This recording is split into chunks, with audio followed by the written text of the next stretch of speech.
Oke, it's me. Ya, baik. Assalamualaikum warahmatullahi wabarakatuh. Shalom, Om Swastiastu, Namo Buddhaya, salam kebajikan. Selamat sore Bapak Ibu, salam sejahtera untuk kita semua. Yang kami hormati, Bu Visela selaku narasumber, Bapak Arya Santoso selaku Direktur Utama CSA Institute yang akan menjadi moderator pada sore hari ini, dan tak lupa yang kami hormati pula Bapak Ibu peserta CSA Community. Pertama-tama, marilah kita panjatkan puji dan syukur kepada Tuhan Yang Maha Esa, karena atas berkat dan karunia-Nya, kita masih diberikan kesehatan dan juga kesempatan ya Bapak Ibu semuanya, untuk mengikuti kegiatan CSA Community sesi 31 secara virtual dengan tema Understanding Sector Rotation in Stock Market. Bapak Ibu semuanya, perkenalkan saya Ismi yang bertugas sebagai MC pada agenda hari ini. Sebelum kita masuk ke acara inti, izinkan saya untuk menghimbau Bapak Ibu untuk senantiasa menjaga ketertiban selama CSA Community berlangsung, menyalakan kamera serta menggunakan virtual background jika memungkinkan, dan mengikuti acara hingga akhir, karena di penghujung acara nanti, kami akan memberikan link feedback untuk e-sertifikat dan juga 100 SKP atau poin untuk anggota Asosiasi Analis Efek Indonesia. Baik, tanpa menunggu lama lagi, kita akan langsung beranjak ke sesi pemaparan materi yang akan dipandu oleh Bapak Arya Santoso. Kepada Pak Arya, kami persilakan. Ya, makasih Ismi. Selamat sore untuk teman-teman semua. Jam 4 sudah lewat dan saat ini senang sekali bisa kumpul lagi dengan semua kawan-kawan yang ada dan sudah join ya. Sementara masih ada beberapa yang masih akan bergabung juga. Dengan adanya hari ini kembali kita menyambung untuk acara CSA Community. Kita saat ini sudah beberapa kali ya balik itu secara online, tapi belum pernah secara langsung kita ketemu di satu tempat kumpul yang mudah-mudahan suatu saat nanti ketika sudah lewat pandemi, kita bisa bersama-sama lagi kumpul di satu tempat di lokasi tertentu ya. Kita bisa ya entah kumpul-kumpul ini saya lihat ada sekitar 80 orang. Kalau dikumpulin di acara darat kelihatannya bakal seru banget ya. Cuma sekarang belum memungkinkan dan bersyukur ada acara seperti ini walaupun secara daring atau online tapi kita merasakan kedekatan ya bisa kumpul dari berbagai tempat maupun dari berbagai kota. Nah, hari ini saya akan memperkenalkan Ibu Visela dengan pengalaman beliau yang cukup panjang di dunia pasar modal, baik itu sebagai praktisi maupun juga akademisi, di mana memiliki berbagai sertifikasi dan license, dan juga pernah berpengalaman sebagai fund manager, dan mengerti sekali bagaimana ada kondisi di market ya, naik turunnya, siklus, bagaimana terjadi rotasi sektor. Oleh karena itu, hari ini tanpa berpanjang lagi, biar kita berikan kesempatan untuk Ibu Visela untuk memberikan sharing yang bermanfaat untuk kita semua. Silakan Ibu Visela. Oke, terima kasih Pak Arya untuk perkenalannya. Saya share screen ya. Sebentar.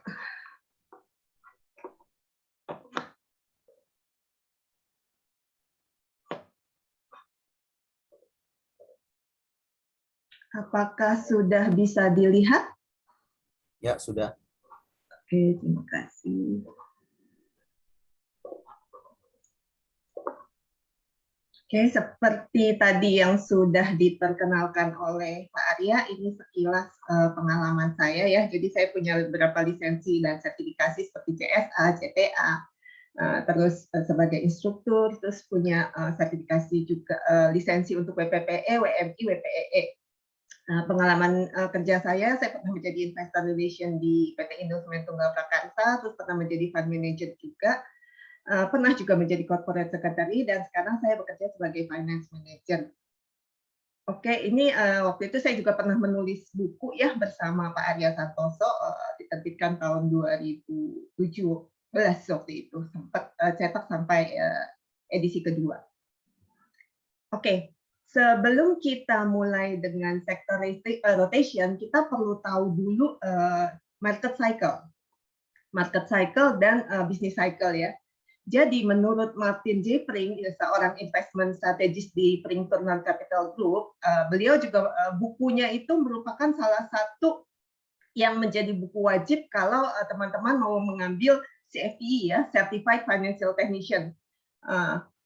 Nah, dia juga menjadi investment manager. Nah, menurut Martin Pring, pada dasarnya tuh seorang investor harus punya 2 plan ya, game plan. Yang satu adalah defense. Jadi bagaimana bertahan kita untuk memproteksi aset kita di masa-masa kesulit. Dan yang satu lagi adalah untuk menyerang ya. Jadi bagaimana di masa-masa yang baik itu, yang menguntungkan itu, kita mengembangkan aset kita. Jadi di masa-masa sulit kita mempertahankan supaya tidak tergerus aset kita. Sedangkan di masa-masa yang seperti ekonominya lagi bertumbuh, nah itu kita juga, kekayaan kita juga bisa bertumbuh. Nah, si Martin Pring ini memperkenalkan ada 6 stage ya di business cycle. Oke, yang stage pertama sama stage ketiga ini adalah masa-masa di mana ekonomi mengalami kontraksi. Sedangkan stage 4 sampai stage 6 di mana ekonomi mengalami masa-masa ekspansi. Jadi di stage 1 ini adalah ketika awal-awal kontraksi, biasanya itu kalau awal kontraksi itu kan ekonomi pertumbuhannya melemah ya, bahkan bisa sampai negatif. Nah, untuk memicu pertumbuhan ekonomi itu biasanya pemerintah atau central bank itu menurunkan suku bunga. Ya, diharapkan dengan turunnya suku bunga orang tuh nggak nabung lagi, tapi benar-benar bisa berinvestasi gitu, mengembangkan kekayaannya. Nah, ketika suku bunga turun, itu suku bunga berbanding terbalik dengan harga obligasi. Sehingga ketika suku bunga turun itu adalah saatnya untuk membeli obligasi, karena suku bunga turun harga obligasi akan naik. Ya, jadi di masa-masa awal kontraksi ekonomi itu kita aset kita itu mungkin lebih banyak kita belikan kita taruh di obligasi. Nah, lalu setelah market semakin kontraksi dan mencapai bottom, mencapai dasarnya, nah di situ biasanya sudah kita para investor itu sudah melihat bahwa ini kelihatannya ini market sudah tidak akan turun lagi. Ini sudah gila-gilaan lah, itu sudah pada dasarnya. Jadi orang tuh kayaknya sudah benar-benar mengencangkan ikat pinggang dan produksi sudah mulai berkurang. Jadi biasanya market cycle atau stock market, financial market itu selalu mendahului business cycle. Jadi rata-rata orang itu mengantisipasi 6 bulan sampai 1 tahun ke depan ya proyeksinya. Nah, ketika market di bottom, orang-orang berharap oke, ini kelihatannya bahwa sudah tidak bisa turun lagi, keadaan ekonominya sudah tidak bisa lebih buruk lagi, pesimisme sudah mencapai maksimum. Nah, malah kemungkinan habis ini akan ada perbaikan ekonomi. Jadi di saat itu saham lah, orang mulai melirik ke pasar saham karena diharapkan ketika market sudah nanti ekonominya sudah mulai membaik, itu perusahaan-perusahaan yang tadinya sudah mulai berhenti produksi, mengurangi produksinya, itu akan mulai produksi lagi karena orang-orang yang tadinya mereka perlu barang-barang baru lagi karena yang produksi yang lama itu mungkin sudah habis barang-barangnya. Nah, dengan itu kalau perusahaan-perusahaan mulai produksi berarti sudah mulai ada penjualan, nanti keuntungannya akan mulai naik. Sehingga stock market itu mulai dilirik ya. Jadi ketika market mencapai bottom, kalau kita lihat waktu awal-awal resesi itu kan di Covid, waktu Maret 2020 Covid mulai, itu kan market kan turun banget kan. Tapi market belum menunjukkan perbaikan, stock market sudah naik duluan. Ya, jadi karena antisipasi bahwa setelah ini keadaan sudah tidak akan memburuk lagi. Orang-orang mulai membeli saham. Nah, setelah itu masuk ke stage 3. Jadi ketika pabrik-pabrik mulai produksi, perusahaan-perusahaan mulai beroperasi lebih giat lagi, lebih banyak lagi. Nah, itu mereka perlu bahan-bahan seperti komoditas seperti misalnya nikel, timah, dan untuk produksi itu mereka perlu bahan bakar seperti misalnya batu bara, minyak, sehingga harga komoditi pun perlahan-lahan mulai menanjak naik. Sehingga kalau yang mau invest di komoditi itu bisa mulai masuk di stage 3 ini atau mulai beli saham-saham yang berbasiskan komoditas. Nah, setelah itu stage 4 itu ekonomi mulai dari konstruksi mulai masuk ke ekspansi. Ya, jadi mulai pabrik-pabrik sudah mulai beroperasi normal, perusahaan-perusahaan sudah mulai beroperasi normal juga, tidak mengurangi, bahkan menambah, sekarang menambah produksinya. Nah, ekonomi sudah membaik, sehingga suku bunga itu mulai dinaikkan karena permintaan akan kredit yang tadinya di sini menurun, permintaan akan kredit di sini itu mulai dari di masa ekspansi itu mulai menanjak kembali gitu, sehingga kita tahu ada hukum demand and supply ya, ketika demand-nya bertambah maka harga akan naik. Jadi pemerintah juga melihat bahwa perlahan-lahan inflasi mulai naik, sehingga central bank juga mulai menaikkan suku bunga. Ketika suku bunga naik, tadi kan harga obligasi itu berbanding terbalik ya dengan suku bunga, maka harga obligasi itu mulai turun. Ya, kita lihat waktu tahun 2021 itu obligasi harganya naik, tapi perlahan-lahan di akhir 2021 sampai sekarang itu harga obligasi perlahan-lahan turun karena suku bunga juga mulai naik ya. Kalau kita lihat sekarang juga di Amerika itu kan sudah mulai menaikkan suku bunga, sehingga kita lihat harga obligasi itu pada turun. Jadi kalau yang invest di obligasi di akhir tahun 2021 itu akan mengalami kerugian. Nah, setelah ekspansi ekonominya itu lama-lama inflasinya kan makin tinggi ya, makin tinggi karena orang mulai belanja, permintaan kredit makin bertambah, sehingga akhirnya sampailah ke titik puncaknya di mana orang merasa bahwa wah ini suku bunganya sudah sangat tinggi nih. Terus begitu daya beli, kalau suku bunga tinggi kan daya beli juga menurun ya. Ketika daya beli menurun berarti perusahaan-perusahaan, pabrik-pabrik mulai mengurangi produksinya. Nah, kalau pabrik-pabrik mengurangi produksi berarti penjualan di masa depan itu akan menurun. Berarti labanya juga menurun, sehingga stock market pun perlahan-lahan merefleksikan dengan itu. Jadi antisipasi bahwa ke depan akan laba berkurang sehingga valuasi perusahaan menurun, sehingga harga stoknya juga menurun. Nah, ketika produksi berkurang berarti pemakaian komoditas pun berkurang. Ya, sehingga harga komoditas pun perlahan-lahan menurun. Nah, ekonominya pun siklus ekonominya pun menurun. Jadi perlahan-lahan mulai masuk lagi ke dalam masa kontraksi. Jadi balik lagi ke sini ya. Jadi inilah yang disebut six business cycle stages. Oke, kita sekarang melihat posisinya sekarang kita di mana ya. Nah, seperti yang tadi sudah saya bilang bahwa kalau kita melihat obligasi itu biasanya yang digunakan sebagai acuan adalah obligasi yang masa jatuh temponya itu 10 tahun ya. Nah, kalau kita lihat tadi sampai September ini suku bunganya turun. Ya, dari Maret ini dari Maret sampai September itu suku bunga turun, berarti harga obligasi naik. Nah, mulai September ini perlahan-lahan suku bunganya mulai naik, sehingga harga obligasi turun. Ya, ini mencapai puncaknya waktu tanggal 11 Mei itu suku bunga 10 tahun itu di 7,419. Ya, sekarang mulai agak menurun sedikit ya di 7,141. Jadi kalau menurut sejarah sih kita pernah mencapai all time high itu tertinggi itu waktu Oktober 2008, waktu itu 21,11% suku bunga 10 tahun obligasi ya. Yang terendah itu waktu tahun 2012 di 5,17. Waktu 2020 itu juga sempat turun sampai ke 6 ya, tapi nggak turun sampai 5. Jadi terendahnya itu waktu itu sekitar 6. Nah, kalau kita lihat posisi ini, biasa obligasi itu kan di rating ya, ada 3 lembaga yang merating obligasi, itu adalah Moody's, Fitch Ratings, dan S&P Global. Nah, kalau kayak reksadana negara asing atau investor-investor yang konservatif, biasa mereka kalau mau masuk ke suatu negara, mereka akan melihat rating negara itu seperti apa.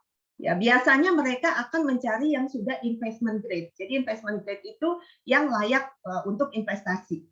Kalau yang di bawah investment grade itu namanya speculative grade ya. Speculative grade artinya ya kalau gini yang biasanya investasi itu yang hedge fund ya, yang memang mereka berani ambil resiko tinggi untuk mendapatkan return yang lebih tinggi. Nah, untuk investment grade ini cara bacanya ini kan gampang ya, kalau pokoknya sama seperti waktu kita sekolah dulu kan ada kita dapat nilai A itu paling bagus. Nah, semakin banyak A-nya itu semakin bagus seperti itu. Nah, Indonesia sendiri kalau kita lihat, Indonesia itu sekarang kalau di Moody's Investor Service kita ada di BAA2.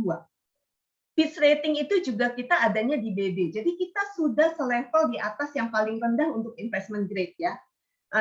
S&P Global tadinya kita masih di BBB minus, tapi waktu tanggal 27 April kita sudah dinaikkan ya, outlook-nya dinaikkan dari negatif menjadi stable ya. Jadi tadinya di sini posisinya BBB minus, sekarang kita juga sudah di BBB ya. Nah, kita lihat perbandingan real yield data antara kita dengan negara-negara lain. Kita lihat di Indonesia ini kan tadi seperti saya bilang kita sudah BAA2, BBB dan BBB. Waktu 31 Desember 2021 itu yield kita 6,38. Sekarang 7,22. Jadi year to date itu kita sudah mengalami kenaikan yield sebesar 13,16. Berarti harga obligasi juga turun sekitar segini ya, 13,16%.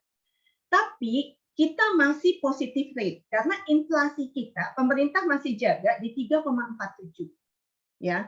Jadi pemerintah kemarin ini kan mengambil keputusan untuk mengajukan perubahan budget ya, perubahan budget sehingga kita tidak perlu menaikkan BBM. Sedangkan kalau kita lihat kenapa inflasi terjadi di negara-negara lain itu kan harga minyak sudah naik sehingga BBM itu sudah dinaikkan, tapi kita berhubung karena kenaikan harga minyak dan komoditi itu menguntungkan Indonesia, sehingga pendapatan kita itu juga naik. Jadi kemarin itu pemerintah mengajukan kenaikan perubahan APBN. Kita targetkan bahwa pendapatan kita tahun ini akan bertambah sekitar 23%, sedangkan spendingnya itu cuma nambah 14% ya. Jadi diharapkan dengan kenaikan harga komoditas itu kita mendapatkan lebih banyak pendapatan sehingga bisa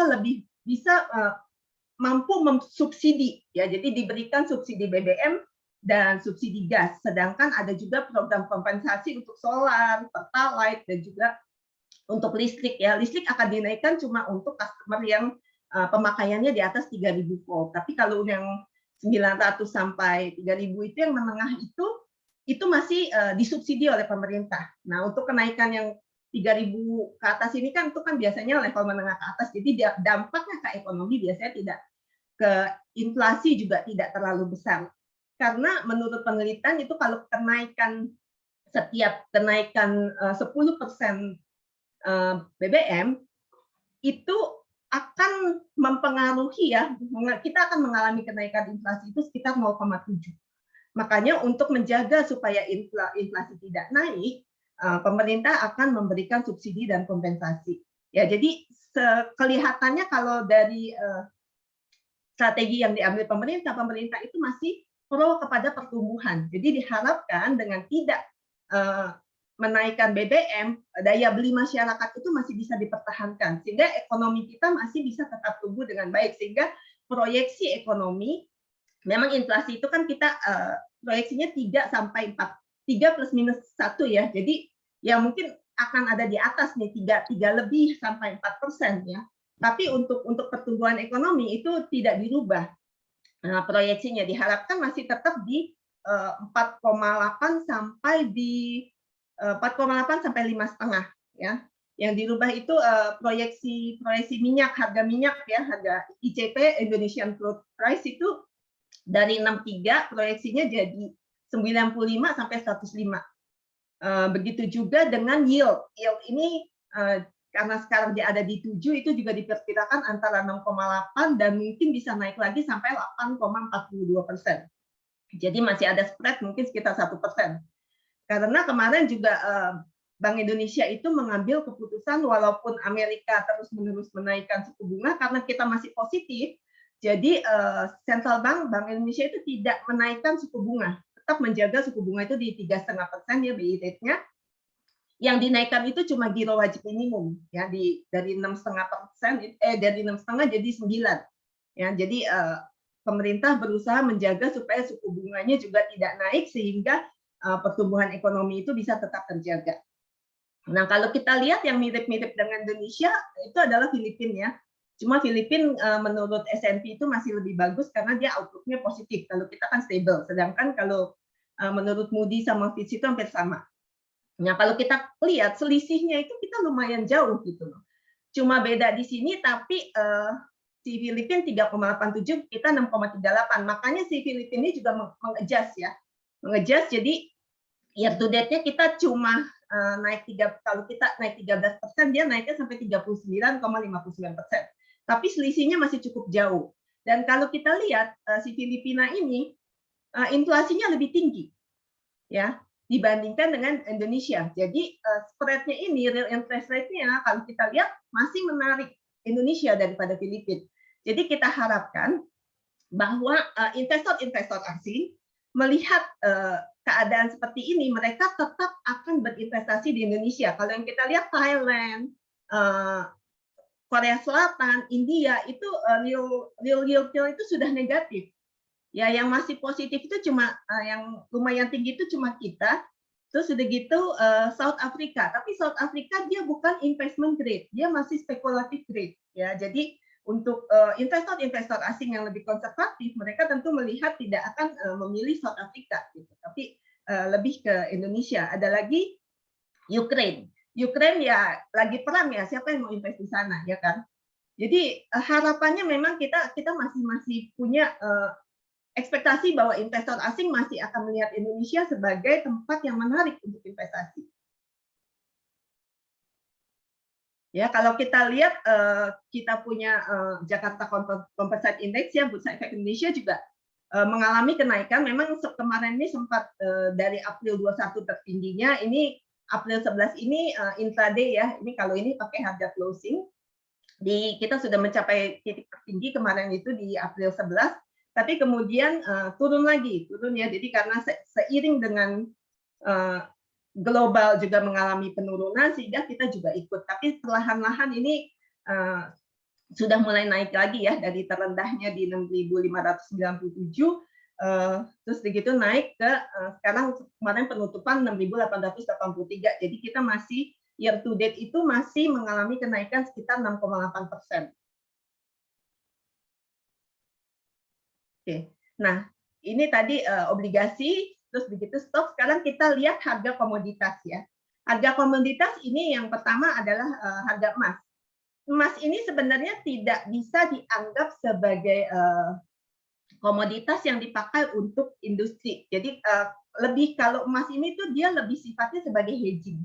Ya, jadi kalau di masa-masa resesi, di masa di mana ada ketidakpastian, itu biasanya orang belinya emas gitu. Terutama orang-orang Indonesia kan dari dulu tuh kalau kita tahu nenek, ibu kita itu rata-rata kan belinya emas ya. Jadi memang ini untuk menahan inflasi biasanya.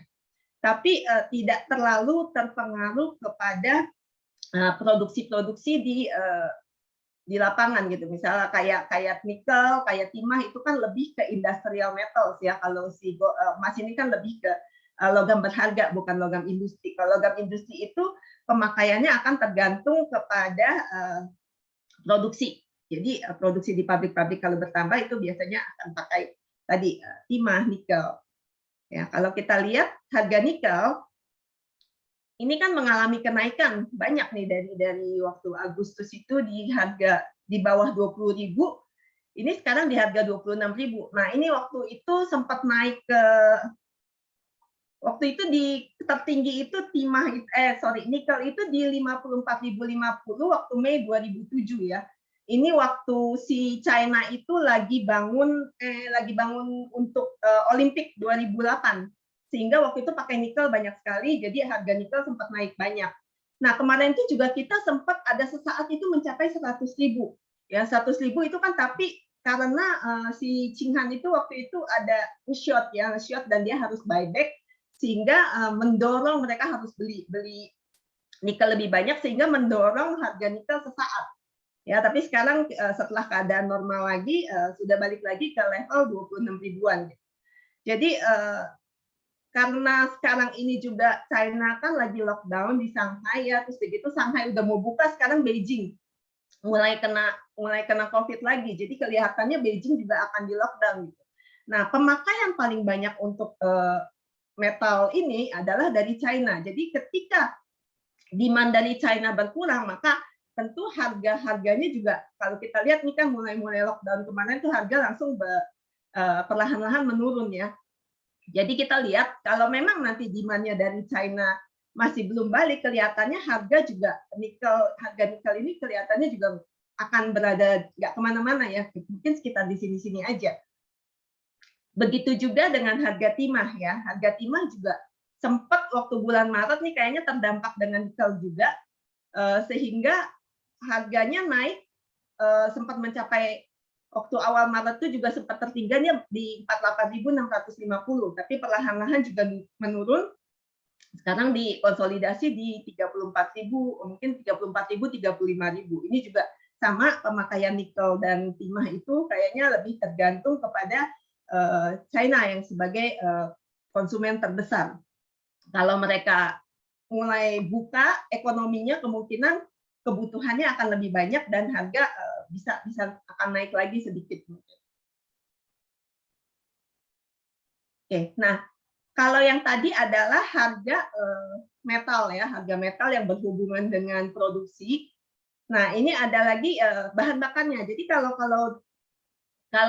produksi itu kan biasanya juga pakai bahan bakar ya, ada yang pakai batu bara, ada yang pakai gas, ada juga yang pakai minyak.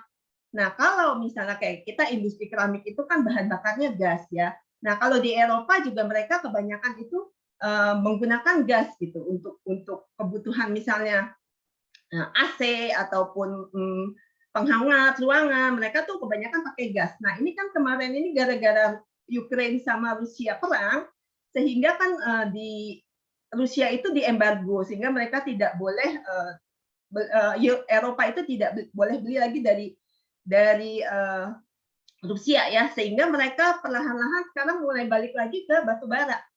Sehingga di kayak Jerman kemarin saya baca itu mulai buka kembali, mereka punya power plant yang berbasiskan batu bara ya. Jadi sebelumnya pada mendengung-dengungkan ESG yang green energy gitu ya.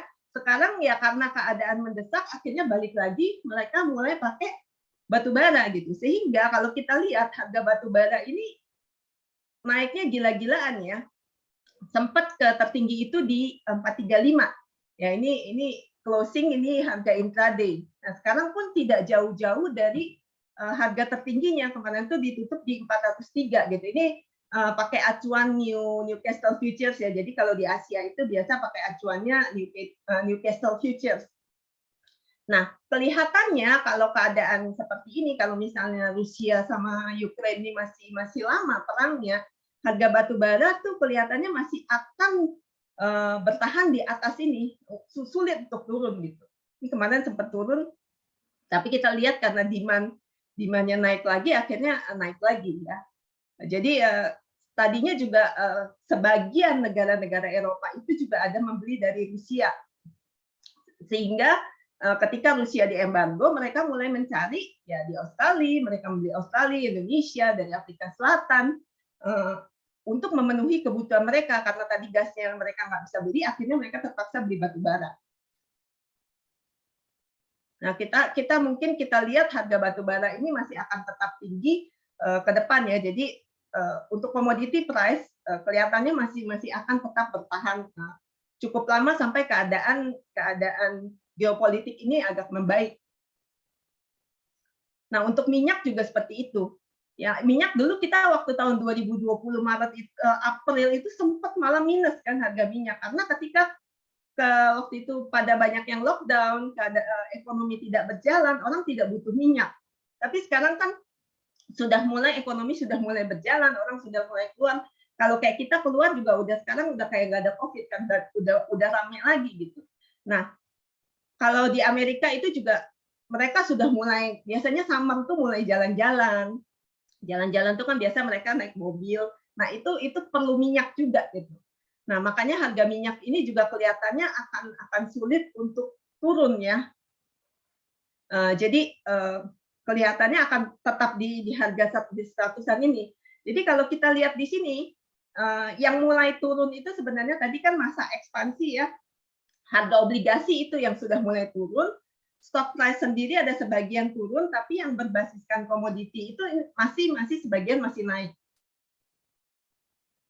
Nah, harga CPO pun seperti itu. Harga CPO juga masih tetap naik. Ini kemarin karena Indonesia sempat stop ekspor, ini harga CPO-nya juga sempat naik tinggi, ya. Nah, sekarang ekspor dibuka kembali, harga perlahan-lahan mulai turun.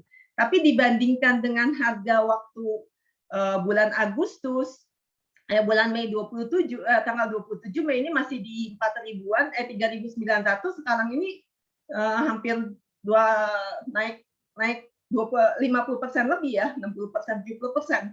Jadi masih tetap tinggi gitu. Tapi diharapkan kalau untuk CPO ini kan Malaysia kemarin bilang bahwa musim tanam ini kelihatannya akan baik sehingga produksi CPO ke depannya akan meningkat. Jadi diharapkan kalau produksinya lebih banyak, harga akan turun.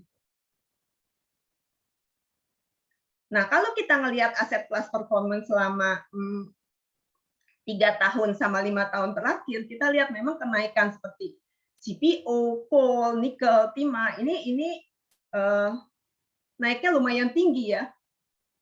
Nah, kalau kita lihat kenaikan ini rupiah selama 3 tahun ini mengalami pelemahan 1,8%. Masih cukup baik dibandingkan yang lain-lain. Kita lihat euro itu mengalami penurunan 5,5% ini dibandingkan US ya, USD ya. Pound sterling itu turunnya 2%. Yang paling parah itu Turki. Ini Turki turunnya sampai 61%. Ya. Terus begitu kita punya Jakarta Stock Exchange juga naiknya ya kalau dibandingkan dengan Amerika punya S&P sih kita kalah. Kita naiknya cuma 15,5% dan 3 tahun dia naiknya 37,2. Jadi yang mengalami kenaikan tertinggi selama 3 tahun ini adalah komoditas sih. Ya, di coal, CPO, nikel, itu yang paling tinggi kenaikannya. Nah, kalau kita lihat kinerja rupiah dan bursa selama dari tahun 2010, ini kalau yang ini sebaliknya ya, kalau minus ini artinya rupiah mengalami penguatan, kalau yang plus ini rupiah mengalami pelemahan. Jadi kita dari year to date ini kita mengalami pelemahan 3,1%. Dibandingkan tadi negara-negara lainnya kita masih lebih bagus. Nah, ini kan sampai tanggal 19 Mei kita punya bursa naiknya 3,7 ya, tapi terakhir itu closing kemarin itu naiknya sekitar hampir 7% ya, 6,8%. Nah, SBN ini juga karena tadi yield-nya naik, jadi mengalami penurunan harga bondnya. Oke. Sekarang kita masuk, tadi kan kita udah tahu ya kapan stage di bisnis cycle-nya seperti apa. Nah, sekarang sektor-sektor apa nih yang kita bisa invest atau rotasi sektornya itu seperti apa? Nah, ini saya kasih di sini adalah sektor rotation yang rotasi sektor yang ideal ya. Yang ideal ini kan belum tentu kejadian, kita tahu yang ideal itu belum tentu terjadi seperti itu gitu loh.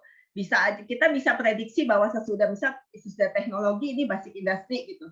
Tapi kenyataan nanti belum tentu seperti itu di lapangan. Tapi dengan memahami rotasi sektor seperti di chart ini, itu paling nggak kita bisa antisipasi ya.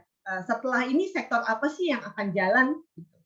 Nah, seperti yang tadi saya bilang bahwa ini yang merah ini adalah market cycle atau pasar finansial, pasar saham dan pasar obligasi ya. Itu biasanya mendahului economic cycle yang hijau ini. Jadi kita lihat di sini ketika ekonomi masih mengalami resesi, itu pasar sahamnya sudah mulai naik, sudah masuk ke bull market gitu. Nah, sebaliknya ketika ekonominya mulai naik begini, ini pasar sahamnya sudah antisipasi dengan mengalami penurunan dulu gitu. Jadi biasanya 6 sampai 9 bulan 1 tahun lebih dulu di muka ya. Mereka pasar saham mendahulunya. Nah, jadi yang kita harus pahami adalah seperti itu. Kita harus memahami bahwa market cycle itu selalu mendahului economic cycle. Nah, untuk sektor-sektornya lebih jelas kita ngelihat di chart yang ini ya. Jadi ini ada stage-stage-nya kita lihat di sini. ketika full resesi, ya, ketika market ini berada di bottom, itu biasanya tadi suku bunga kan lagi turun ya, suku bunga lagi turun, itu yield curve-nya normal. Yield curve itu adalah grafik dari harga obligasi dengan rating yang sama ya, tapi jatuh temponya beda-beda. Jadi misalnya obligasi yang jatuh temponya 3 bulan atau 1 tahun, 2 tahun, 5 tahun, 10 tahun, 20 tahun, 30 tahun itu digambar. Ya, biasanya kalau normal itu yang jangka panjang lebih tinggi return-nya daripada yang jangka pendek. Karena kan kita semakin panjang kita berinvestasi itu kan ketidakpastian semakin tinggi kan. Jadi biasanya investor mengharapkan kalau investasi yang lebih panjang itu pasti return-nya lebih tinggi. Normalnya seperti itu. Sehingga kalau suku bunga obligasi biasanya kalau yang jangka waktunya lebih panjang pasti lebih tinggi.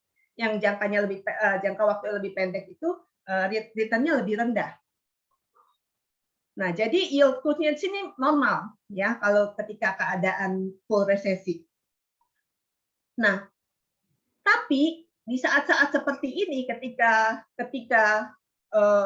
industrial produknya, jadi pabrik-pabrik itu sudah mengurangi produksinya sampai di dasar lah, udah nggak bisa dikurangin lagi produksinya.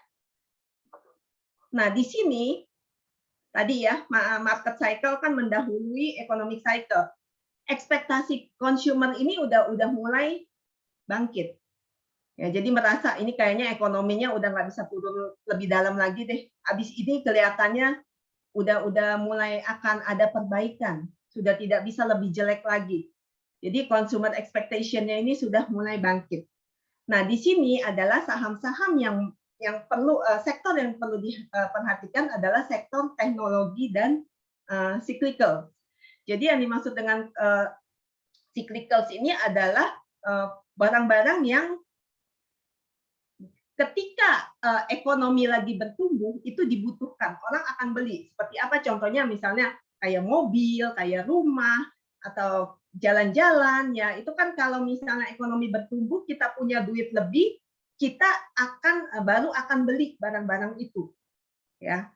Begitu juga seperti sektor teknologi itu kan mereka juga dianggap sebagai growth stock ya. Growth stock itu boleh dianggap sama seperti cyclical juga. Jadi ketika ekonomi bertumbuh, biasanya saham-saham teknologi ini akan bertumbuh.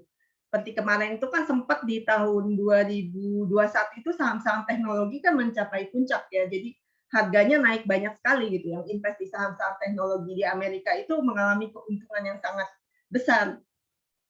Nah, itu kan waktu itu memang lagi full resesi ya. Terus begitu saham-saham cyclical. Nah, sekarang kayak orang mulai jalan-jalan seperti itu. Nah, tadi kan suku bunga rendah kan biasanya kalau kita suku bunga rendah kan orang nggak nabung di bank kan. Nah, itu mulai misalnya yang mau KPR rumah, yang mau beli mobil bisa ambil kredit juga gitu. Sehingga saham-saham di sektor ini diharapkan akan mengalami pertumbuhan yang lebih tinggi. Ya, sehingga ketika full resesi yang pertama kali dilihat adalah saham-saham teknologi dan cyclical. Lalu setelah itu mulai early recovery, ini mulai masuk ke saham-saham industri. Ya, jadi tadi kan pabrik-pabrik mulai yang tadinya sudah mengurangi produksinya sampai di bottom, sekarang mulai produksi lagi sehingga perlahan-lahan produksinya mulai meningkat. Ekspektasi konsumer itu juga semakin meningkat ya, diharapkan kan dilihat keadaan ekonomi mulai baik nih.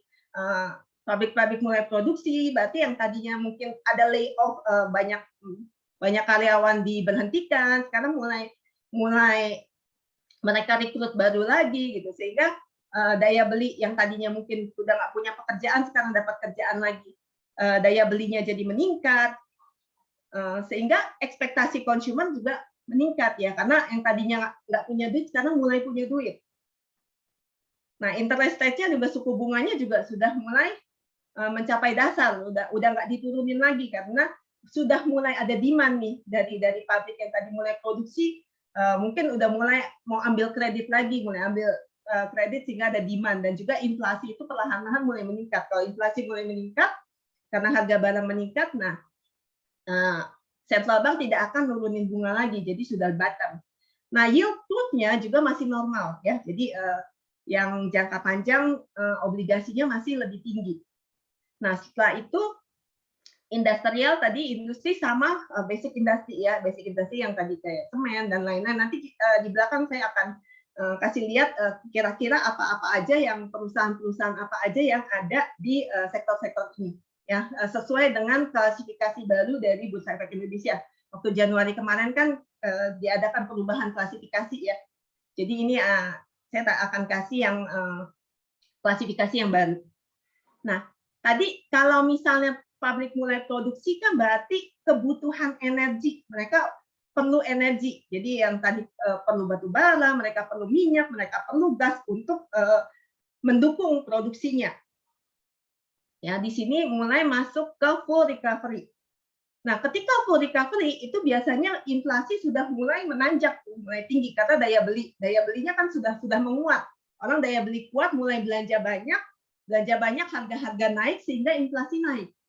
Ya, nah sehingga ketika inflasi naik, pemerintah terpaksa harus bank sentral itu harus menaikkan suku bunga. Ya, jadi suku bunga naik dengan cepat. Nah, yield curve-nya itu karena suku bunga jangka pendeknya naik, itu mulai mendekati suku bunga yang jangka panjang gitu. Jadi sehingga curve-nya itu mulai agak flat. Yang tadinya naik begini sekarang agak flat, ya, mulai agak flat. Masih naik tapi mungkin agak naiknya nggak tadi tajam gitu. Jadi cuma naik sedikit. Nah, karena harga bahan baku naik, barang-barang naik, orang mulai mengurangi belanja, sehingga pabrik pun tidak meningkatkan produksinya lagi gitu. Jadi produksinya ya stable aja, nggak dinaikkan. Nah, di sini karena tadi harga-harga barang naik, consumer expectation ya, ekspektasi konsumennya juga menurun. Jadi diharapkan, waduh ini harga barang-barang naik, kita harus mulai mengencangkan ikat pinggang. Nggak belanja lagi gitu. Jadi sini mulai menurun. Nah, akhirnya kalau di sini berarti karena sudah tidak belajar yang tadi consumer cyclical itu sudah mulai beralih nih. Kita udah nggak beli lagi yang di situ.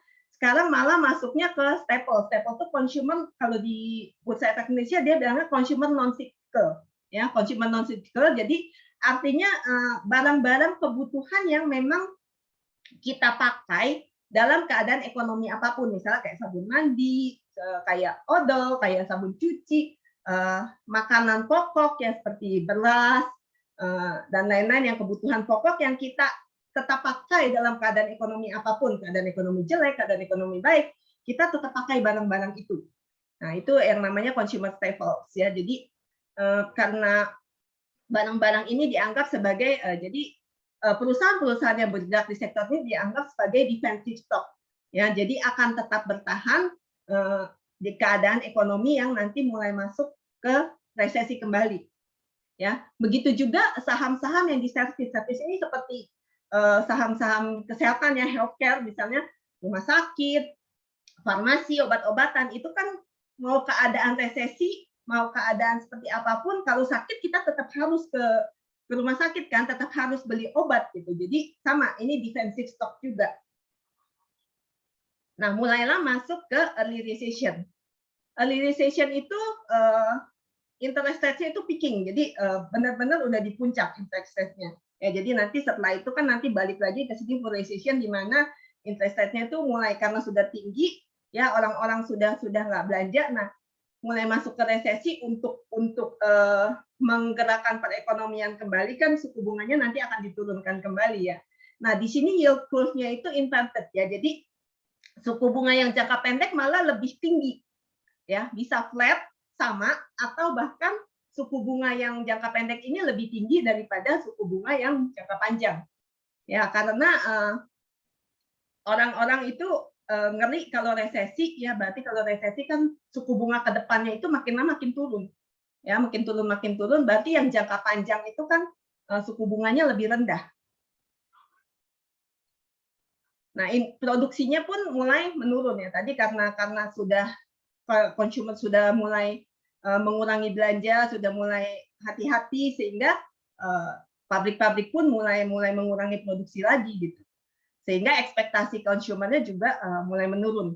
Nah, di sini yang yang akan tetap kita akan pilih setelah servis itu adalah utilities dan finance ya. Jadi utilities ini kan seperti saham-saham misalnya telekomunikasi yang seperti air, listrik. Ya kalau kita kan air, listrik itu kita nggak ada yang listed ya. Jadi mungkin yang kayak telekomunikasi seperti itu kan saham-saham yang mereka itu kayak infrastruktur misalnya kayak Pegas itu juga bisa masuk ke utilities. Jadi saham-saham infrastruktur itu ketika mereka bikin kayak misal telekomunikasi bikin tower itu kan mereka perlu budget yang besar. Jadi akan lebih menguntungkan kalau di suku bunga yang lebih rendah kalau mereka berinvestasi. Nah, untuk finance sendiri kan kita tahu ya kalau ketika suku bunga turun itu biasanya yang diturunkan suku bunga deposito dulu. Sedangkan suku bunganya kredit mereka nggak turunin gitu. Turuninnya belakangan perlahan-lahan. Sehingga spread yang diperoleh oleh finance itu jadi perbankan itu memperoleh keuntungan yang lebih besar. Karena bunga mereka punya modal untuk bayarin bunga deposito lebih kecil, sedangkan bunga kreditnya ini masih bertahan di atas gitu. Jadi akan menguntungkan untuk sektor finance. Ya, biasa kan bank gitu. Kalau misalnya suku bunga naik, suku bunga depositonya nggak cepat-cepat dinaikkan, tapi suku bunga kreditnya yang cepat-cepat dinaikkan. Makanya kalau kita lihat sektor finance itu kebanyakan ya masih keuntungannya itu di masa resesi ataupun di masa ekspansi itu bagus ya, cukup bagus gitu. Makanya kalau kita lihat kalau di Indonesia juga kan sektor yang cukup berat bobotnya itu kan di finance. Dan kalau kita lihat performance-nya juga memang lumayan paling bagus gitu karena mereka juga cukup prudent ya. Sejak dulu kan tahun 98 itu pernah banking itu mengalami kolaps ya. Karena banyak yang dari mereka memberikan pinjaman ke grup gitu. Jadi sehingga ketika terjadi resesi ekonomi banknya juga ikut keseret-seret. Tapi sejak kejadian tahun 98 itu bank di Indonesia itu lebih prudent, lebih hati-hati. Sehingga kalau kita lihat sektor finansial ini pertumbuhannya cukup lumayan dan kalau kita lihat juga bank-bank itu cukup konsisten ya. Kalau yang suka dividen player itu juga mereka cukup konsisten dalam membagikan dividen. Oke, jadi ini ya. Jadi sekarang dibagi di sektor indeksnya sektoral itu di Bursa Efek Indonesia dibagi menjadi basic material, healthcare, infrastructure, terus consumer cyclical, teknologi, energi, industrial, financial, transportation and logistic, consumer non-cyclical, sama properties dan real estate. Jadi kayak transportation dan logistik sama properties dan real estate ini sebenarnya juga masuk dalam consumer non-cyclical. Ya karena sama ini juga mereka kalau keadaan ekonomi itu ekspansi atau membaik, nah biasanya sektor-sektor ini ikut membaik gitu kan. Kalau misalnya transportasi itu kan kalau ada pembelian misalnya produksi di mana customer belanja itu kan baru ditransfer, misalnya kayak kita negara kepulauan mereka pakai kapal, ataupun kalau yang misalnya sesama Jawa atau sama Sumatera pakai truk.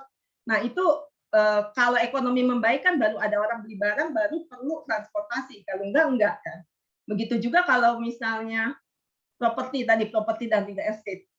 Kalau ekonomi membaik, orang baru punya uang untuk memikirkan beli rumah. Kalau enggak mungkin kontrak dulu atau sewa dulu. Seperti itu. Jadi ini sebenarnya masuk kalau transportation and logistik sama property estate ini sebenarnya merupakan bisa disamakan dengan tadi consumer non-cyclical. Begitu juga dengan teknologi. Oke, ya ini sektor teknologi ini perusahaan-perusahaan apalagi dibagi menjadi sub-industrinya yaitu tadi online application and service, terus IT service and consulting, software, networking equipment, computer hardware, terus elektronik, equipment ya peralatan elektronik, terus komponen elektronik sama semiconductors. Kalau yang tadi basic materials itu ada basic chemical, agricultural chemical, specialty chemical, terus construction material, container dan packaging, aluminium, copper, gold, iron and steel, Jadi ini semua masuk dalam basic material ya, precious metal, diversified metal and minerals, mining equipment and service, terus begitu timber, paper, sama diversified forest ya. Terus yang consumer non-cyclical yang tadi staples ya, consumer non-cyclical itu sama dengan staples, itu drug ya, obat-obatan, terus begitu makanan yang retail, distributor, supermarket sama convenience store ya. Jadi ini yang supermarket itu kan biasa belanja barang kebutuhan sehari-hari kan, begitu juga convenience store kayak misalnya Alfamart, kayak Indomart, itu kan juga boleh dibilang selama masa resesi pun mereka masih tetap tumbuh karena orang tetap belanja kalau untuk kebutuhan sehari-hari.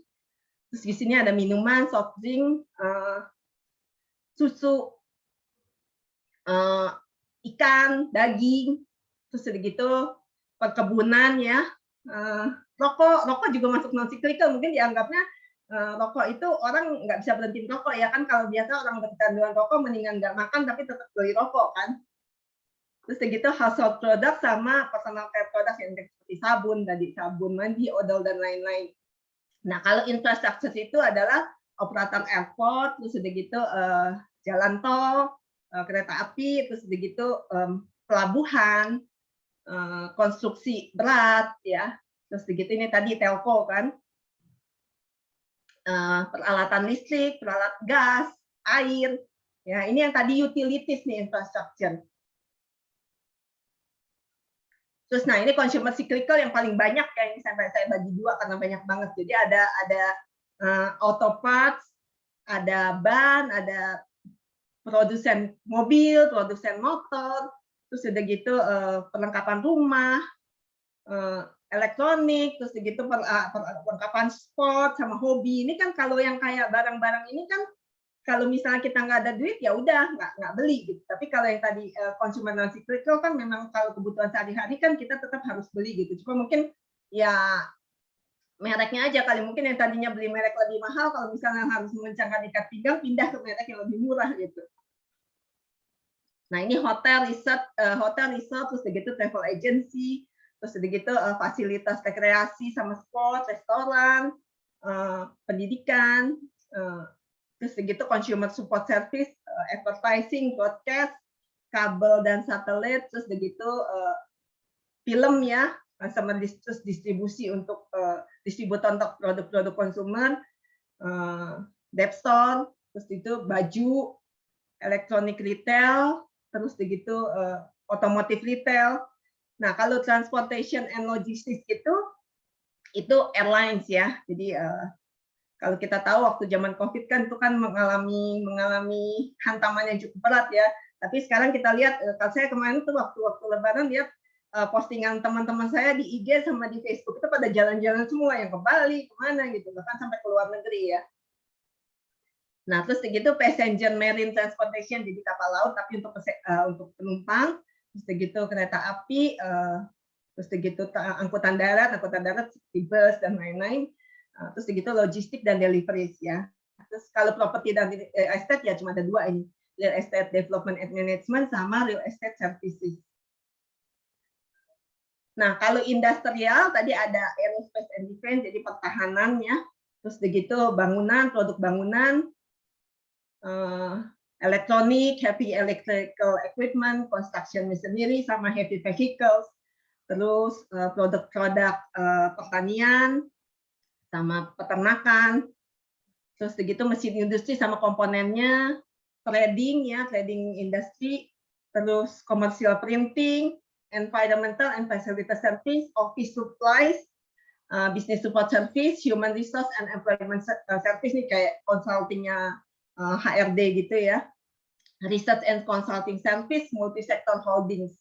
Nah kalau energi, yang masuk energi itu adalah oil and gas production and refinery, oil and gas storage and distribution, coal production, coal distribution. Ya, jadi saya lihat ini nanti ada kayak misalnya MDSS itu pengangkutan ya. Tadi saya pikir masuk transportation, tapi ternyata karena dia ngangkut batu bara itu masuk ke dalam energi, coal distribution. Terus ada oil and gas drilling service, oil and gas and coal equipment and service, alternative energy equipment, alternative fuels. Nah, kalau healthcare ya healthcare equipment, healthcare supplies and distribution, healthcare providers kayak rumah sakit gitu ya. Terus pharmaceuticals, apotik, obat-obatan, sama research di bidang kesehatan. Nah, kalau financial itu ada bank, ada consumer financing, jadi perusahaan-perusahaan kayak misalnya ada MF, kayak Devin, itu masuk situ. Terus specialist business financing, investment management ya, jadi perusahaan investasi seperti misalnya reksadana, investment banking dan brokerage ya, broker, market operators, investment service support, insurance broker, broker asuransi masuk sini, semua asuransi, asuransi umum, asuransi jiwa, terus begitu reasuransi juga, terus holding ya, financial holding yang bersifat financial juga, sama investment companies juga masuknya ke financial sini. Oke, ini contoh beberapa perusahaan dari masing-masing. Ini saya ambil yang di papan utama ya. Nah, kalau yang di papan utama ini jumlah yang di papan utama. Jadi perusahaan teknologi di Bursa Efek Indonesia itu kalau di papan utama jumlahnya cuma 8. Nah, karena tadi saya ambil contohnya pada 15, akhirnya yang kuning-kuning ini saya ambil dari papan pengembangan ya. Kalau yang kuning ini papan pengembangan, kalau yang lain itu papan utama. Yang paling banyak itu kita lihat di tadi consumer non cyclical, makanya kita lihat sektor-sektornya itu subindustri-nya itu kan juga yang paling banyak ya. Jadi kita lihat tadi basic materials, ini ada AGI, Antam, BRPT, ESA, Info. Ya, jadi kayak Info itu kalau dulu kan masuknya ke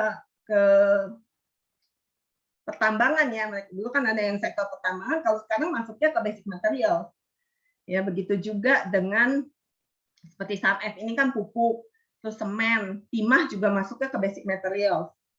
Terus tekim kertas ya. Ini WSBP juga kan karena weton ini karena dia kan beton ya, beton itu kan jadi basic material juga.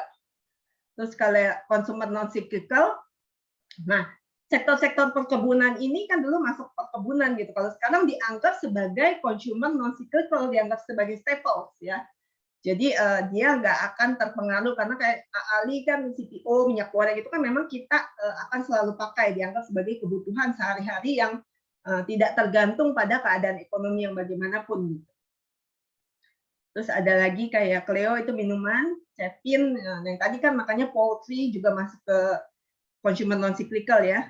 Gitu juga ICBP kan Indomie, Indofood, terus Mayora, Unilever, itu produknya juga yang dipakai tidak terpengaruh oleh keadaan ekonomi. Nah, infrastruktur ini tadi ADI, terus begitu yang jalan-jalan tol, telekomunikasi, ya, consumer cyclical ini yang tadi ASES, terus ERA itu kan yang industri yang apa, yang kayak telepon gitu-gitu, handphone ya, retail ya. Ini juga kayak ini kan kita butuh nggak butuh gitu kan, ganti handphone kalau misalnya memang belum perlu ya nggak ganti dulu seperti itu.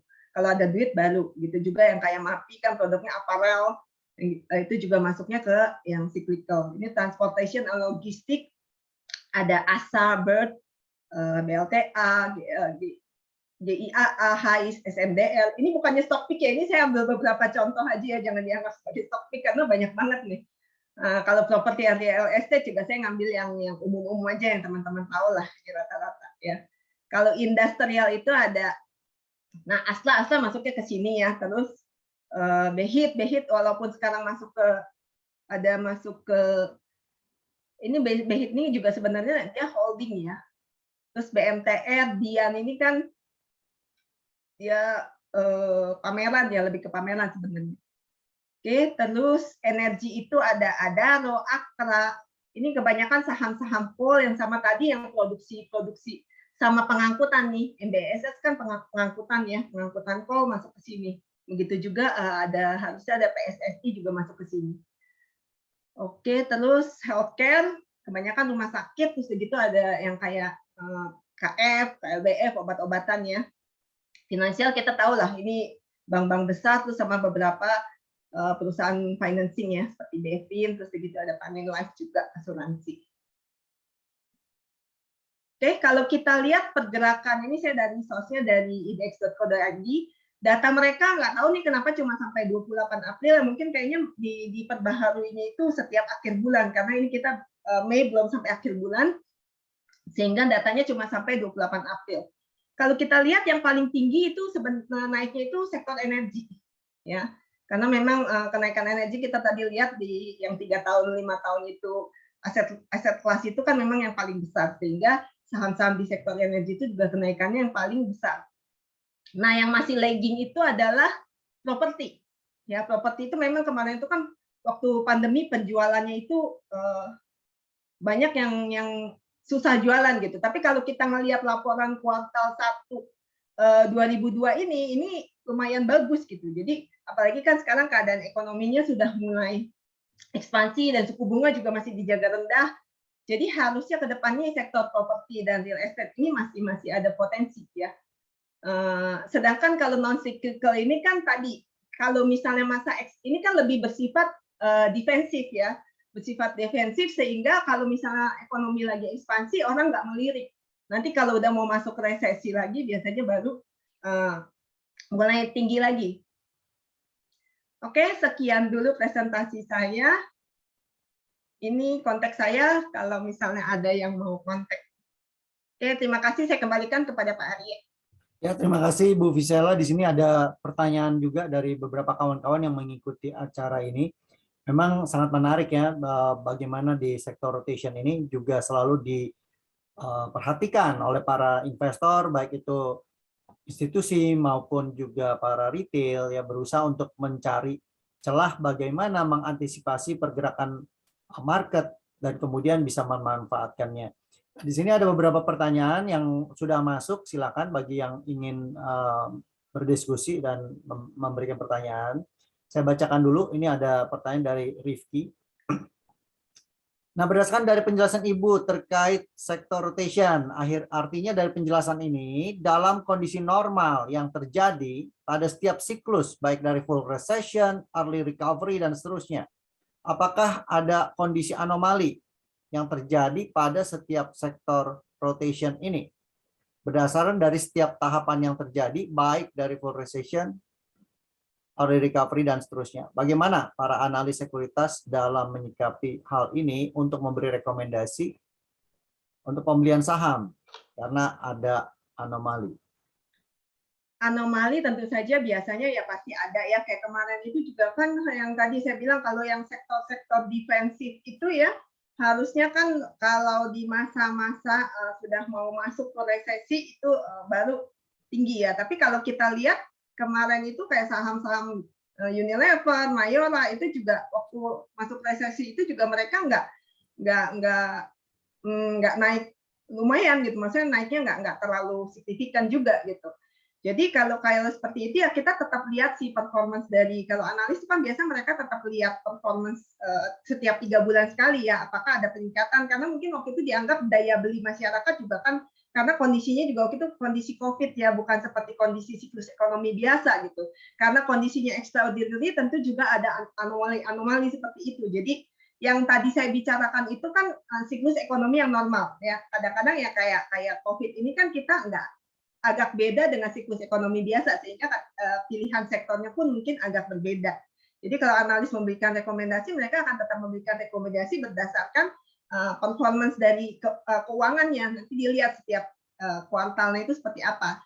Nah, kalau kayak misalnya retail ataupun semen ataupun mobil itu bahkan kita bisa ngelihat penjualan mereka setiap bulan ya. Kalau yang sektor-sektor lain kan mungkin kita baru bisa tahu setelah laporan keuangan 3 bulan sekali kan. Tapi kalau kayak misalnya ada sektor-sektor atau yang mereka publish misalnya hasil penjualan tiap bulan itu sebenarnya kita bisa nge-tracknya tuh lebih cepat gitu. Kalau udah mulai ada pelemahan ya berarti laporan keuangannya juga ke depannya nggak akan bagus kan. Sehingga bisa mulai kalau misalnya kita pegang sahamnya mungkin bisa mulai reduce sedikit-sedikit seperti itu. Ya, kemudian di sini tadi ada masuk pertanyaan mengenai sektor properti, tapi sebelum tadi Ibu bahas, tapi karena tadi sudah dijelaskan, jadi saya skip pertanyaannya. Kemudian ini dari Pak Jamino Widi Sulistia. Ada pertanyaan, Bu Visela, mohon izin tanya, apakah ada sektor tertentu yang cukup stabil di semua life business cycle? Apakah data statistik yang diterbitkan BPS pergerakannya searah dengan masing-masing business cycle? Kalau dari BPS tuh harusnya sama ya, karena kan mereka memang kalau dari BPS itu kan mereka nge-track, mereka kan lihat dari survei lapangan ya, harusnya seperti itu. Terus tadi apa Pak Arya, maaf?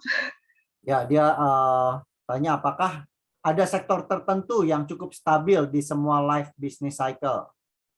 Oke, kalau di semua life cycle itu yang cukup stabil itu kalau kita lihat kan sektor finansial itu kan sebenarnya cukup stabil. Kalau saya bilang kan tadi kita lihat pertumbuhannya, kalaupun mereka mengalami penurunan, biasa juga penurunannya itu tidak terlalu signifikan ya. Kalau makanya kenapa sektor finansial di Indonesia ataupun di negara lain juga seperti itu boleh dibilang cukup mengalami pertumbuhan yang cukup baik, jadi cukup stabil.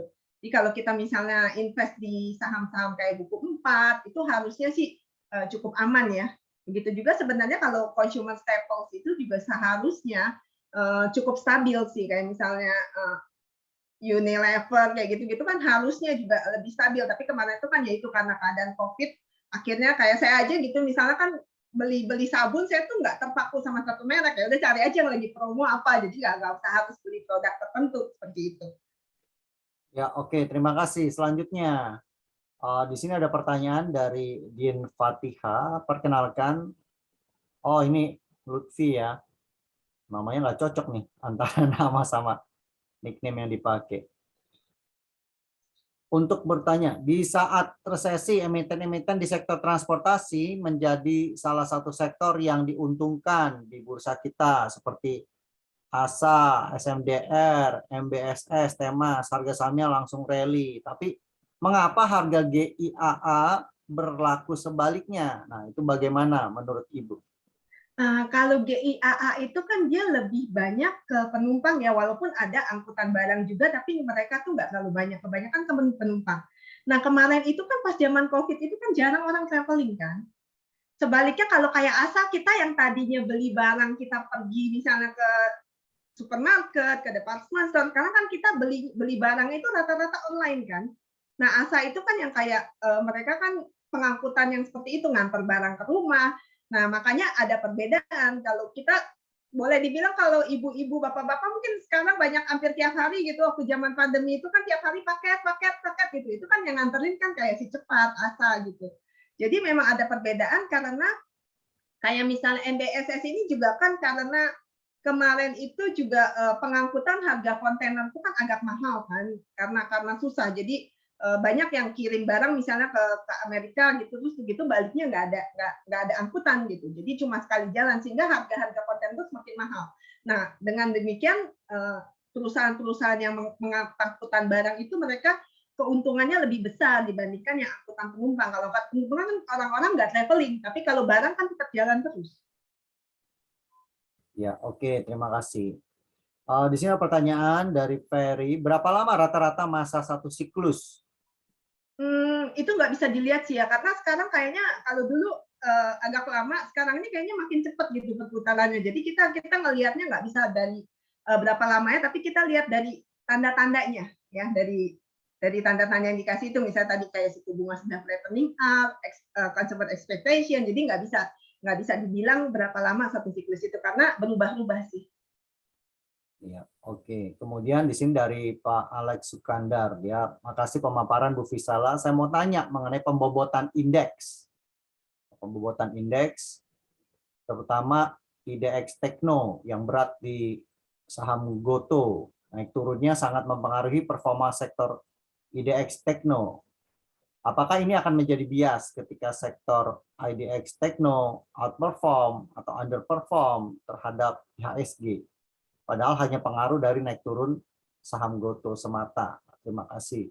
Iya, karena ini pembobotannya juga saya nggak jelas ya, karena kalau masalah pembobotan itu kan dari Bursa Efek nggak pernah ada kriteria yang jelas, kita juga nggak tahu seperti apa ya. Tapi memang kemarin itu Goto ketika turunnya banyak itu memang sangat mempengaruhi. Tapi sekarang kan kayaknya setelah dia turun harganya itu bobotnya sudah nggak terlalu sebesar sebelumnya gitu. Jadi pergerakannya nggak seperti sebelumnya yang sangat mempengaruhi. Kalau sekarang naik turunnya kayaknya nggak terlalu, ya ada pengaruh tapi nggak sebesar sebelum waktu harganya lagi turun-turun itu. Berarti udah di-adjust ya? Udah di-adjust kayaknya. sesuai harganya ya, karena kayaknya harga juga masuk ke dalam perhitungan pembobotan itu. Waktu itu sempat memang market cap yang jadi Ya, market cap betul. bobot ya. Jadi market cap itu karena harga saham dikali jumlah lembarnya, maka ketika harganya berubah misalnya 2 kali lipat ya itu bobotnya bisa jadi membesar 2 kali lipat. Cuma sekarang udah dirubah sih rumusnya. Sebenarnya nggak full market cap.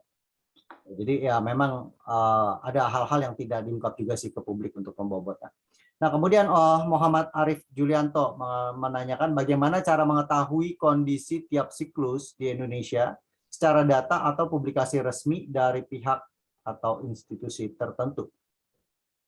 Kalau dari industri tertentu itu biasanya mereka akan publish, mungkin bisa lihat di surat kabar atau kalau misalnya analis-analis itu juga mereka kan kalau di sekuritas biasanya ada kasih rekomendasi harian ya, nah, itu kan ada ringkasan-ringkasan beritanya.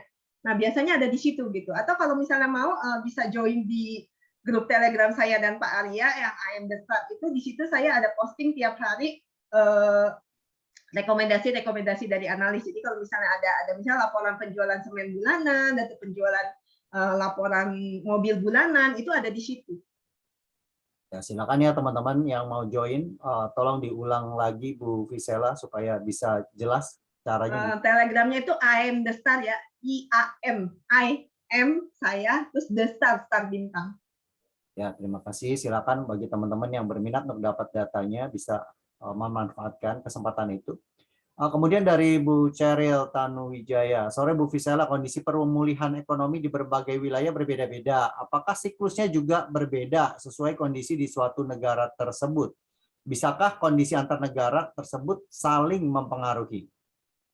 Ya, bisa saling mempengaruhi ya, karena kan sekarang kan kita tahu berita cepat. Mungkin kalau zaman dulu kita misal kejadian di Amerika kapan, kita mungkin bisa tahunya baru dari surat kabar besoknya. Kalau sekarang kan beberapa menit kemudian aja kita sudah bisa tahu ya, kayak misalnya Dow Jones merah gitu, langsung bursa efek Indonesia dan regional juga ikutan merah seperti itu. Tapi kalau misalnya secara mungkin itu untuk market finansialnya ya, tapi kayak kondisi ekonomi, kayak misalnya waktu tahun 2008 tuh market kita kan jatuh gila-gilaan kan. Tapi sebenarnya kalau kita ngelihat laporan keuangan perusahaan itu nggak terpengaruh gitu, malah bagus-bagus. Karena waktu itu juga komoditi boom, jadi boleh dibilang orang punya duit sehingga banyak yang belanja gitu. Kayak sekarang komoditi boom itu kan biasa kayak di daerah-daerah kemarin harga CPO tinggi kan mereka pada beli mobil baru, pada bangun rumah seperti itu. Jadi sebenarnya kalau untuk kondisi perekonomian itu waktu tahun 2008 itu kan tetap bagus gitu. Tapi cuma sektor finansialnya aja, karena waktu tahun 2008 itu kan juga kita masih banyak investor asing kan. Kalau sekarang kan investor lokalnya sudah mulai meningkat ya. Jadi investor asingnya juga enggak. Kalau dulu mungkin 80-20 atau 70-20, 70-80-nya itu asing gitu. Kalau sekarang kan udah mulai investor lokalnya banyak. Jadi harusnya kalaupun mereka keluar dana nggak terlalu mempengaruhi seperti dulu.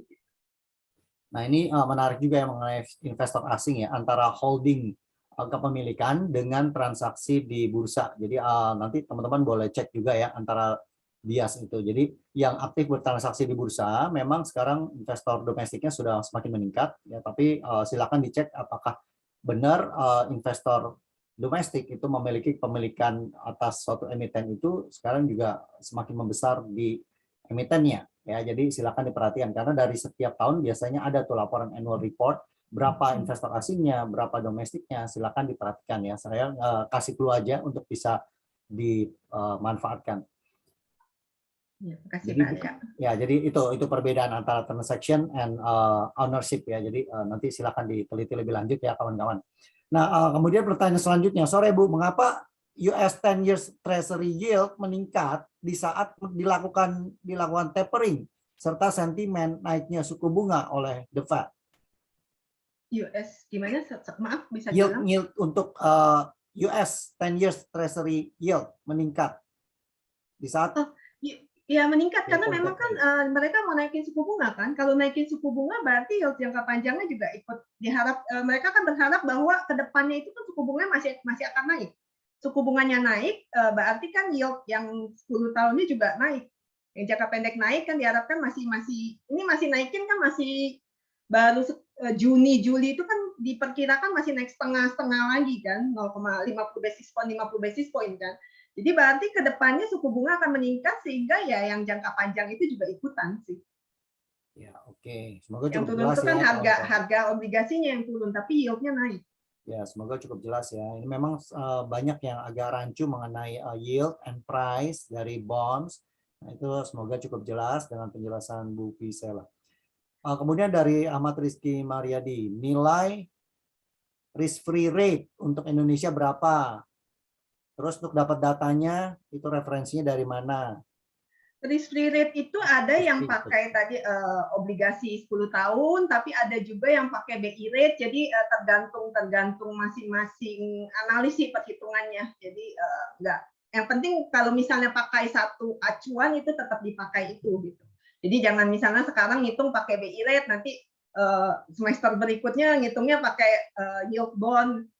Ya, jadi ya risk free rate itu ada yang pakai BI rate, ada yang pakai 10 year bond yield. Untuk BI rate silakan ke websitenya BI, itu cukup jelas ya. Terus untuk bond juga di sana ada.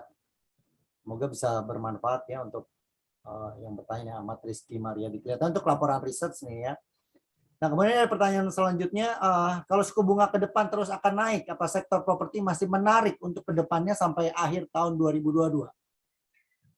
Kalau kita lihat kan saat ini BI itu kelihatannya nggak akan menaikkan suku bunga, yang tadi saya bilang kan pemerintah dan BI itu masih pro growth, jadi masih pro pertumbuhan, sehingga mereka berusaha untuk menahan suku bunga. Ya, inflasi itu ditekan juga dengan tadi memberikan subsidi dan kompensasi. Karena kebetulan kita ini kan boleh bilang dapat windfall ya, dapat keuntungan dari naiknya harga komoditi. Karena naiknya harga komoditi itu kita punya pendapatan negara naik sehingga bisa memberikan subsidi lebih banyak, tidak usah naikin harga BBM. Kalau nggak naikin harga BBM berarti inflasi juga nggak akan naik. Inflasi nggak naik, nggak perlu naikin suku bunga. Ya, memang ancaman dari kenaikan suku bunga ini cukup sensitif ya terhadap para pelaku industri. Dan kelihatannya walaupun ada strategi yang sedang dipersiapkan oleh pemerintah supaya menahan kenaikan suku bunga, tapi tetap dibayangi oleh kekhawatiran dari para pelaku pasar ya, bahwa kemungkinan suatu saat akan terjadi kenaikan suku bunga itu ya. Jadi wajar ya kawan-kawan kalau memang ada kekhawatiran itu. Semoga bisa mengantisipasi dan melakukan tindakan-tindakan yang dibutuhkan. Baik, sementara pertanyaan-pertanyaannya sudah selesai. Oh ya, masih ada satu lagi. Apa karena adanya program subsidi PPN di sektor properti menjadi salah satu suku bunga nggak naik, kalau nggak salah ingat, sampai September 2022. Subsidi PPN sama kenaikan suku bunga harusnya nggak ada hubungan sih ya. Jadi masing-masing berdiri sendiri. Ya, makasih Ibu. Nah, ini teman-teman silakan mengisi feedback CSA Community sesi 31 di link berikut ya. Jadi silakan klik linknya. Di situ ada yang ingin mendapatkan materinya dan mendapatkan e-certificate, itu bisa dikirimkan bagi mereka yang mengisi link feedback tersebut. Ya, silakan. Nah, saya ada mau diskusi sedikit juga mengenai satu topik yang menarik ya, hot topik memang, walaupun ini dianggap terlalu spekulatif ya, atau misalnya merupakan satu entah itu konspirasi teori atau relate dengan politik ya, bagaimana China melakukan lockdown padahal negara-negara lain itu malah sudah mulai membebaskan masyarakat untuk bisa beraktivitas secara bebas ya. Jadi China menemukan masih adanya COVID, kemudian tapi dengan rate yang sangat kecil dibandingkan jumlah penduduk, dan juga death rate-nya juga kecil, tapi kenapa melakukan lockdown? Apakah itu relate dengan politik? Apakah itu ada kemungkinan mempersiapkan diri untuk self-sustain, yang kemudian apakah akan ada ketegangan geopolitik baru di kawasan Asia Pasifik? Apakah ada opini dari Ibu mengenai hal ini? Apalagi relate China gitu and ya. Taiwan ya, kan selalu ditunggu-tunggu ya sama para pengamat politik dan ekonomi. Ya, kalau menurut saya kan kalau kayak Taiwan itu kan Amerika bilang mau serang Taiwan. Kalau ngomong mau serang itu sebenarnya dari zaman kapan ya? Tahun-tahun awal 2000-an itu kayaknya adik saya juga tadinya mau ke Taiwan terus belajar bahasa jadi nggak jadi karena dibilangnya kan China mau serang Taiwan. Tapi kelihatannya sih China itu bukan negara yang suka perang ya harusnya ya. Jadi mereka tuh memang lebih ke ekonomi. Mereka tuh nggak seperti Amerika yang suka kayaknya nggak apa sih pertumbuhan ekonomi mereka kan tuh Amerika kan dari kayak jualan senjata gitu kan. Kalau China lebih enggak. Nah, kalau misalnya konspirasi teori, saya juga rasanya enggak ya. Cuma memang mereka kan memang menganut zero COVID policy ya, zero COVID policy. Jadi memang mereka tuh pengennya tuh benar-benar nggak ada COVID sama sekali gitu. Jadi harusnya nggak ini sih, karena saya lihat juga kan sebenarnya masyarakatnya juga tersiksa kan dengan zero COVID policy itu. Kayak Shanghai di lockdown itu sempat ada berita ya kekurangan makanan lah, itu kan Shanghai itu penduduknya banyak sekali loh, 20-an juta itu. Dan pemerintah juga akhirnya sih ada ngasih sih, saya baca itu pemerintah ada bagiin makanan. Cuma ya sebelumnya sempat pesan makanan juga nggak bisa gitu kan, sempat susah gitu. Jadi karena memang kebijakan mereka aja. Kalau saya sih nggak terlalu percaya sama konspirasi teori, ya nggak tahu deh. Nah, oke. Kemudian satu topik lagi yang terakhir sebagai penutup adalah cukup menarik bahwa dulu ada sektor property and construction. Kemudian construction ini jadi masuk ke sekarang di infrastructure. Nah, kemudian kita melihat bahwa penurunan dari saham-saham construction ini juga sudah cukup banyak ya, relatif cukup banyak. Dan kemudian apakah ini menjadi satu pilihan investasi yang menarik ketika juga ada kemungkinan pengembangan IKN ibu kota baru? Harusnya sih cukup menarik ya, cuma ya mungkin holding periodnya ya. Kadang-kadang kan kalau teman-teman kan biasa beli terus begitu mau besoknya naik ya. Kalau kayak gitu kayaknya susah gitu. Tapi kalau misalnya holding periodnya lebih panjang, ini kan ya turunnya juga sudah cukup lumayan. Jadi saya lihat sih harusnya kalau mau mulai kolek sedikit-sedikit pelan-pelan sih harusnya ke depannya itu prospeknya masih cukup bagus ya. Apalagi kan yang kita untuk dana dulu kan, kalau dana subsidi kompensasi itu kan biasanya dialihkan dari dana infrastruktur. Kalau sekarang enggak, karena kan pendapatan negaranya yang lebih tinggi, jadi kita bisa kasih subsidi dan kompensasi yang lebih banyak gitu. Kalau dana infrastrukturnya sendiri kelihatannya nggak diotak-atik. Jadi harusnya untuk kedepannya sih masih oke ya. Ya, ini saya izin bacakan satu pertanyaan lagi terakhir ya. Semoga teman-teman bisa nanti bisa ditanyakan di lain kesempatan lagi kalau yang masih ingin bertanya. Ini saya bacakan terakhir dari Christine Angelina. Bu, jika BI Rate tidak menaikkan suku bunga, apa tidak ada kesenjangan dengan suku bunga global yang juga naik dan bisa berdampak capital outflow untuk market kita, sehingga akhirnya BI Rate ke depannya akan tetap dinaikkan dan akan berdampak kepada sektor yang sensitif dengan kenaikan suku bunga termasuk properti? Ya bisa aja terpengaruh. Kalau kita lihat sebenarnya outflow itu di obligasi sudah cukup banyak ya, karena kalau biasanya kan mereka kalau keluar tuh memang dari obligasi duluan. Kalau kita lihat ya memang kan dari pergerakan obligasi itu outflow sudah keluar cukup banyak, tapi kan selama ini ya dari bank lokal itu yang beli. Karena BI Rate kalau dibandingkan dengan bunga deposito kan, jadi bank itu ngambil untungnya mereka dapat mereka beli obligasi dapat bunganya tuh lumayan tinggi, terus begitu kan mereka kasih bunga deposito itu lebih rendah gitu. Jadi masih ada demand dari dalam negeri sih. Jadi harusnya untuk stok juga yang tadi seperti saya bilang ya akan ada keluar. Tapi kalau kita lihat sebenarnya asing cukup banyak masih lumayan banyak di sektor-sektor komoditas sih, karena mereka ngelihat ya Indonesia ini tadi itu kita ada keuntungan karena kita punya komoditas banyak. Jadi walaupun kayak negara-negara lain mereka mengalami hit, tapi kalau kita kan malah terus terang kita dapat keuntungan dari kenaikan harga komoditas itu, sehingga untuk Indonesia ini harusnya masih menarik. Iya, oke. Terima kasih Bu Visela untuk jawabannya. Untuk kawan-kawan yang masih ingin bertanya, karena di sini saya lihat menarik sekali ya topik ini dan akan selalu menjadi perhatian kita bersama. Dan di sini masih ada yang stay sekitar 80-an orang, berarti minatnya juga masih cukup tinggi ya untuk topik-topik ini. Dan juga disiarkan live streaming di YouTube kelihatannya nih oleh CSA Institute ya. Baik kawan-kawan, walaupun sebenarnya masih ada beberapa hal yang saya mau diskusikan ya, tapi karena keterbatasan waktu dan waktunya sudah lewat, saya serahkan kembali ke Ismi sebagai host. Terima kasih. Terima kasih semua. Terima kasih Pak Arya. Baik, terima kasih banyak Pak Arya sudah memandu sesi materi serta tanya jawab, dan terima kasih banyak Bu Visela untuk materinya yang sangat luar biasa. Kemudian kita masuk ke sesi terakhir, yaitu sesi foto bersama. Untuk Bapak Ibu yang belum menyalakan kamera, boleh untuk dinyalakan terlebih dahulu kameranya sebentar. Kita akan melakukan sesi foto. Baik, kita tunggu sebentar ya Pak Arya, Bu Fizala. Oke, kita tunggu.